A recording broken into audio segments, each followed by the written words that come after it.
pay him off.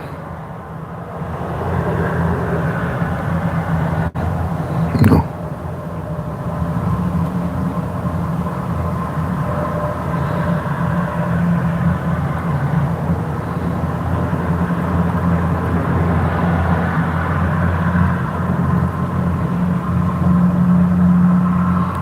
That's a great question. Me, an opponent. See if I can get some fan support here. Somebody talk to me.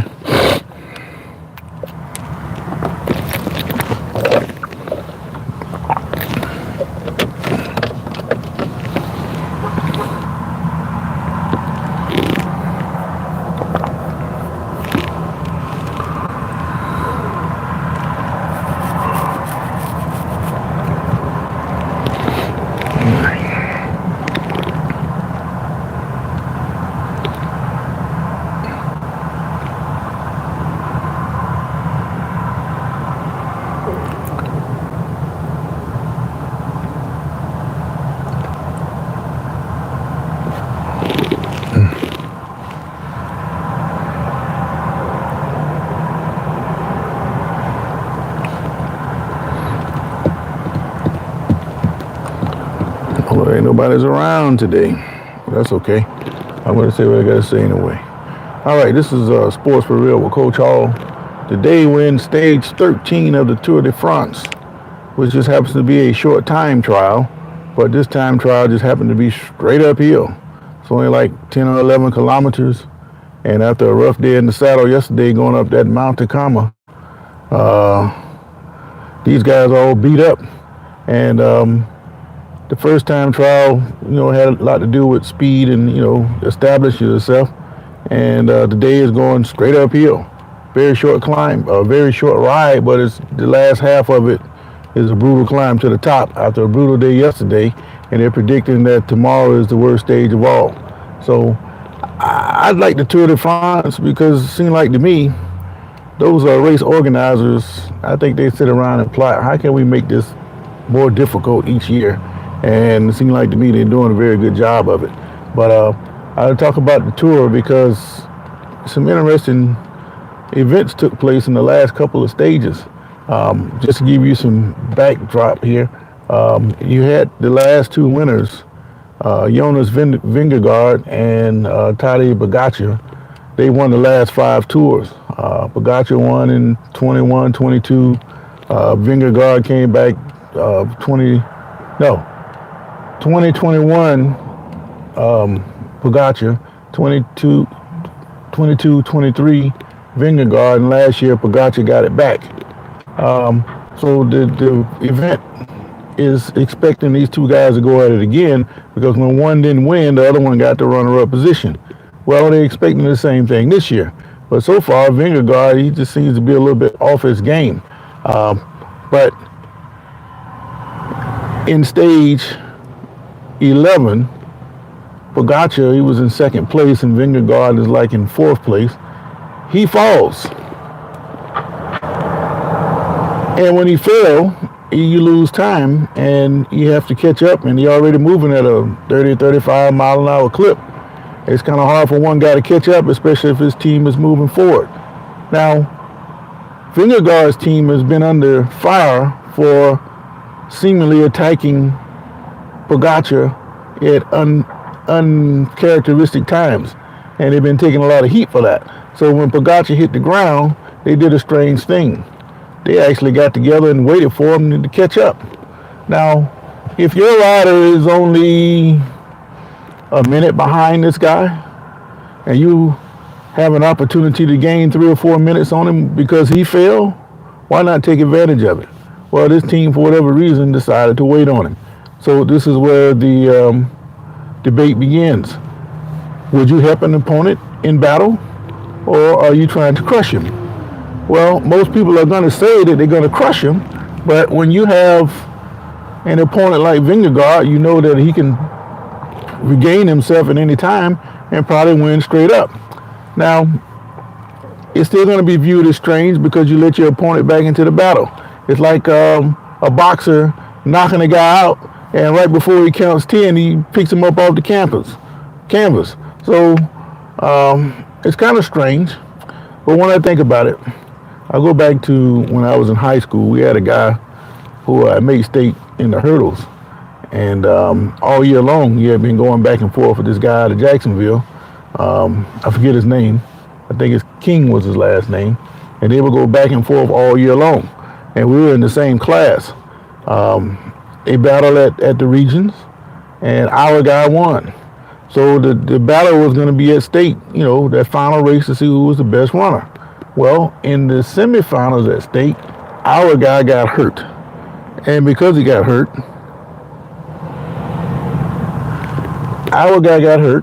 and he couldn't run in the finals. Well, as expected, the guy from Jacksonville won the race.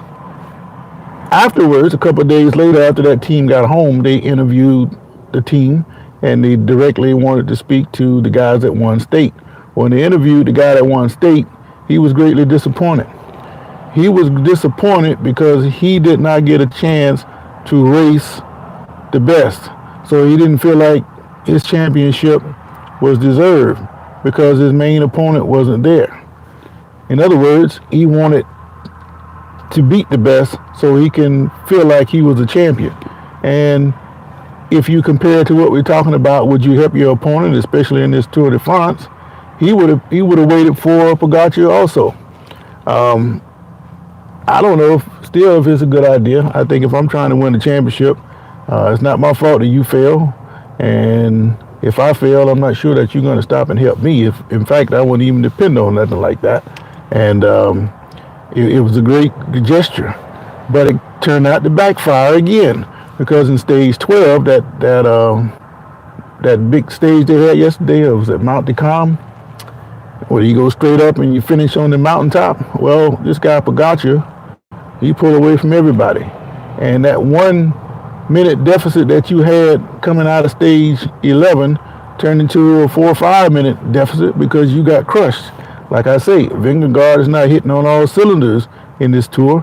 And pretty much yesterday, Pogacar cracked him. And after they interviewed everybody, they pretty much being realistic. They just don't think that they're strong enough to beat this guy this year. So it sounds like to me they're waving the white flag, even though you still got about 1,000 miles left to race. And a lot of that is in the high mountains. So go figure. That doesn't make that team look very good to, first of all, help an opponent get back in the race, and then the guy destroys you the next day. And now you're pretty much waving the white flag as if you don't have a chance. So it's something to think about. But it was an honorable gesture to some, but puzzling to most people.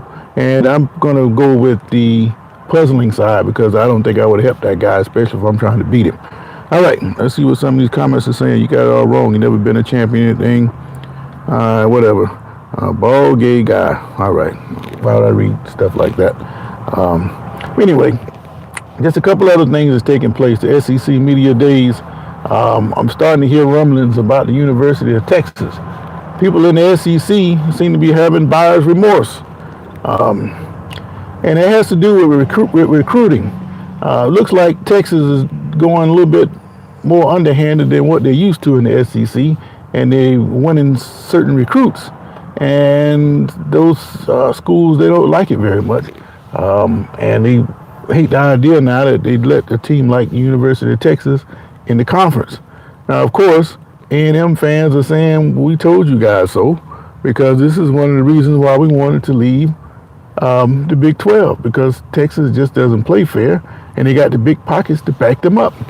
Well, they're infecting the SEC, and the SEC, they're crying about it. Me, I think it's funny, personally. You said you're the best. To be the best, you have to have some underhanded methods yourself, and they've been one-upping each other for years, and now you get an outsider come in and one-up all of you, and you don't like it. Well, it's just building to what I told you guys before. With all these super conferences building together to get all this extra money, what it's going to do is, now that you have all these big teams in the same pot, they're all used to winning. But once they start losing, or not getting the successes that they normally would have if you didn't have these large conferences, Now you got people starting to think, well, maybe this is not such a good idea to have all these people in the same conferences. And I think those people are going to start to go back home. The first two dominoes to fall in such a situation, you're going to have California and who's the other team went from California all the way over to the ACC? Stanford. Those two guys, not saying that they're the greatest winning programs, they have their successes in certain areas, but to go across country to be in a conference 2,500 miles away, how long do you expect that to last if you're not one of the top teams in those conferences? So eventually, those two teams are going to come back, and I think they're going to wind up in that new Pac-12 that they're building, and then it's going to start the dominoes of teams to return back home. Oklahoma fans aren't happy with their position so far in the SEC. Texas, they're having a great time. They started off well, and they expect to continue that, especially if they can continue to get top recruits. And I just don't think that you don't have to be in a big conference to make all the big money, because the money is going to be there for the most part wherever you go, unless, of course, you're at a school like Colorado. Many people are starting to predict that Deion Sanders is not long for the Buffaloes because the playing field is not in his favor. In other words, he's calling for a salary cap because he cannot keep up with the expenditures of NIL of the bigger schools like not necessarily Alabama, but Ohio States. And now you got players like Texas Tech. They got the deep pockets to start changing some things, and Colorado just can't seem to keep up with that. So now that his sons are gone and the program doesn't have the money to compete like that, Deion is a front runner.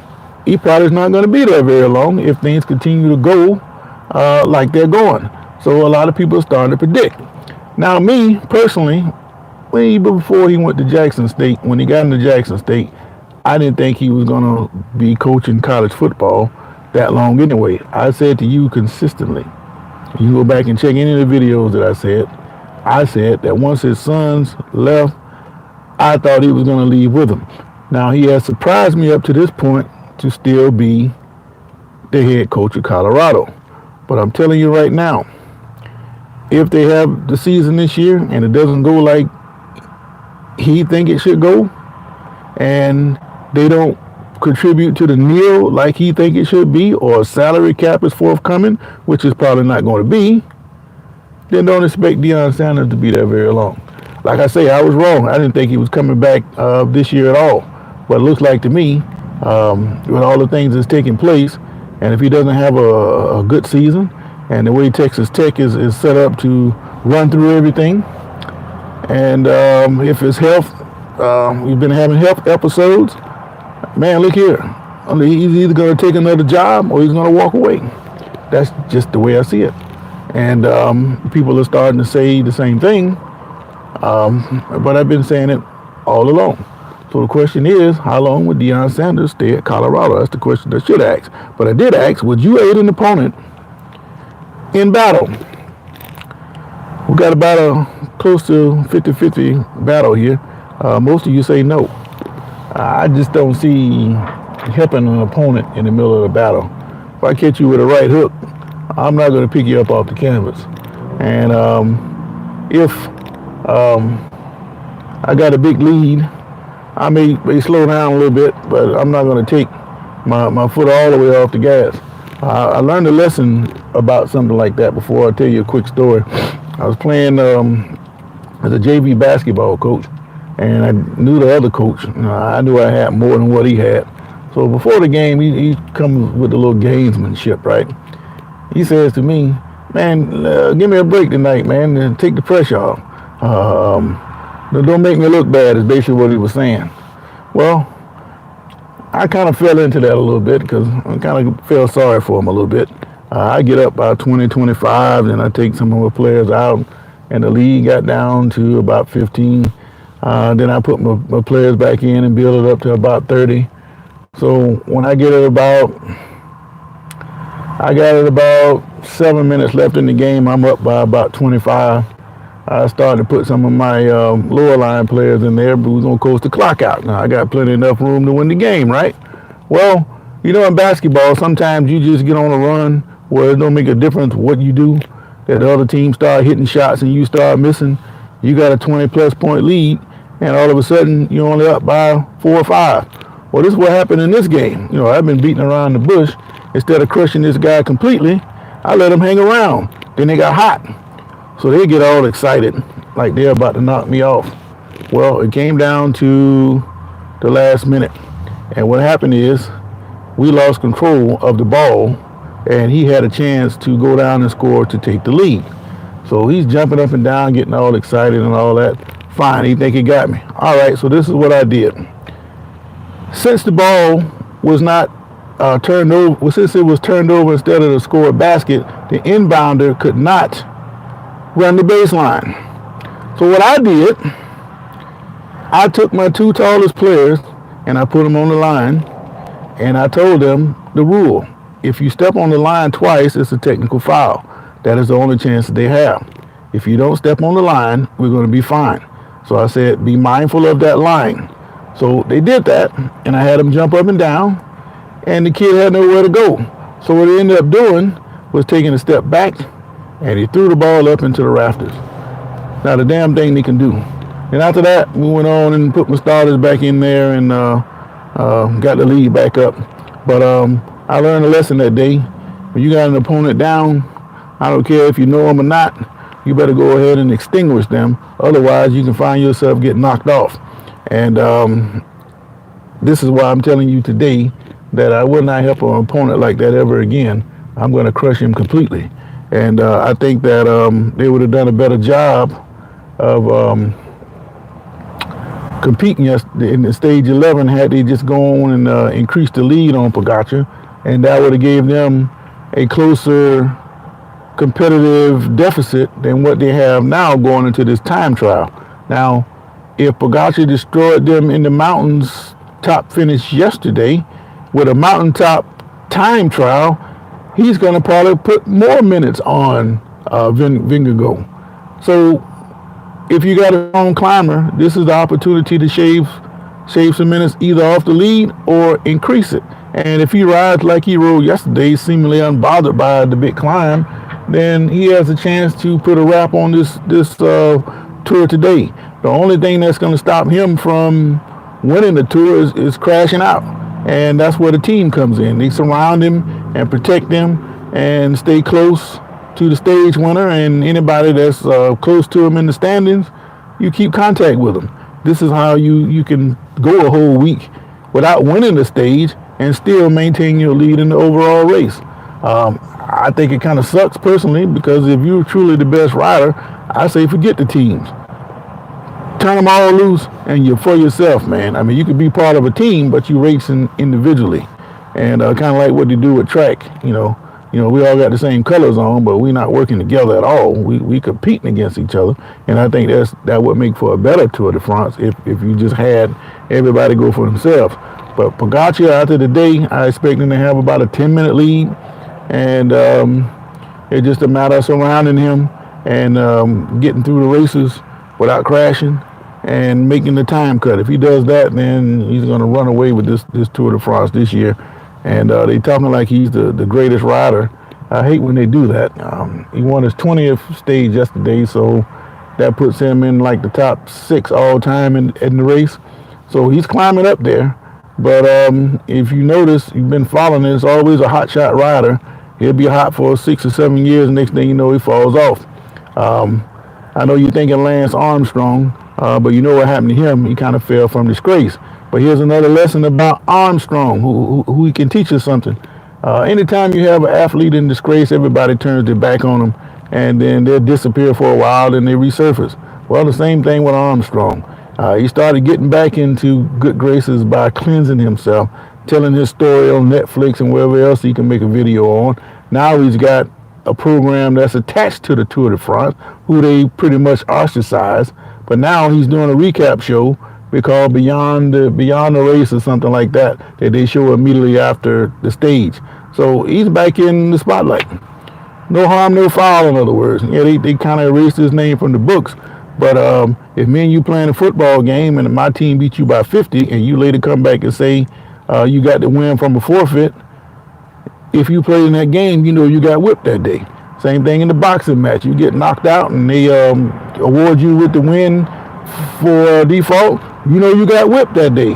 So if you played the game, you know who the best team was on a particular event. And I think Armstrong, whether he cheated or not, he won those tours. And even though it's erased from the books, I still think that he get credit for all of that. And evidently, the Tour de France organizers and broadcasters and their affiliates, they don't feel no different about Lance Armstrong, just like they do with any other athlete. All right, so that's my take. So again, the question was, should you aid an opponent in battle? And depending on who you talk to and the circumstances, yeah, it's okay to aid them sometime, but when you got them down and they're your primary rival, you need to crush them. That is the lesson of the day. And I think Team Visma, they kind of learned that again, and they realized that they cannot beat Pogacar. And it's evident, and they know it, and everybody else knows it now. Deion Sanders, the clock is ticking. How long is he going to stay with Colorado? He wants that salary cap, but other than the NCAA House First Committee rule where teams play up to like 20 million on the cap, that's pretty much the salary cap. It's going to go up every year just like the NFL salary cap. And that's the only thing that's he's going to get anything close to being a salary cap. And because he can't compete financially with these other teams, I don't expect him to stay there very long. And the motivation is probably going to wane now because he doesn't have Travis Hunter and his two sons, and it's a completely different vibe going on in Boulder. So how long is he going to stay? I'm guessing that he probably won't be there much longer. But whatever he does, he's got to finish this season to save face, and then he can use the medical as a way to escape. So we'll see how that goes. But anyway, I appreciate you guys chiming in with me for these few minutes. Hope you like and subscribe. And unless there's some breaking news, I'll get back with you tomorrow. Got something going on next week that's going to be exciting. And I'll hit you up when that goes down. When I'm on the airplane, I'll tell you all about it. But anyway, have a great day. And I'll catch you guys on the other side. This is Sports for Real. I'm out. Training camp opens next week. High school football practice starts on the 28th.